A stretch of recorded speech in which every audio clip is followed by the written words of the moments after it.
আসসালামু আলাইকুম। আগামীকাল বাংলাদেশ অনূর্ধ্ব-19 ক্রিকেট টিম এবং ভারত অনূর্ধ্ব-19 ক্রিকেট টিমের এশিয়া কাপ ফাইনাল। আমি আশা করি ম্যাচটা সবাই দেখবেন।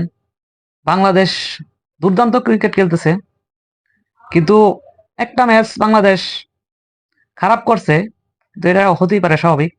ভারতও একটা ম্যাচ খারাপ খেলছে, কিন্তু বিগ ফাইনালে আশা করি বাংলাদেশ উইনিং হবে। কারণ এখন তো আর আমাদের মা জননী নেই। মা জননীর একটা ফোন দিত নরেন্দ্র মোদী, আমাদের পিতা নরেন্দ্র মোদী, বলতো, এই হাসিনা, ম্যাচ কিন্তু জিতা যাবে না। সন্দেহ করার আগেই ভালা খেলার পরে মাঝখান দিয়ে বলবে খারাপ খেলতে, ম্যাচ হারতে হবে, না হলে কিন্তু হবে না, একবারে উড়িয়ে দিব।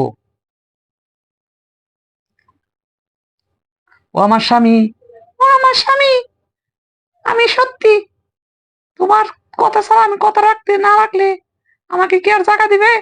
সত্যি আমি তোমার উম, কথা রাখবো। তোমরাই জিতবে, ইনশাআল্লাহ তোমরাই জিতবে। এই, আবার আল্লাহ কসকে বল, ভগবান ভগবান।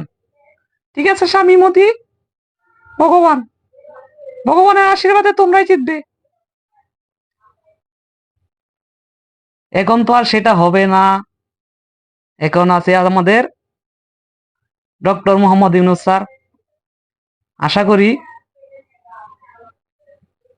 বাংলাদেশ চ্যাম্পিয়ন হয়ে দেখিয়ে দিবে যে আমরাও পারি, ইনশাআল্লাহ।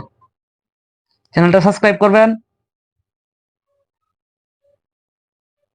একটা লাইক দিয়ে দিবেন। ইনশাআল্লাহ দেখা হবে কালকে। টাটা।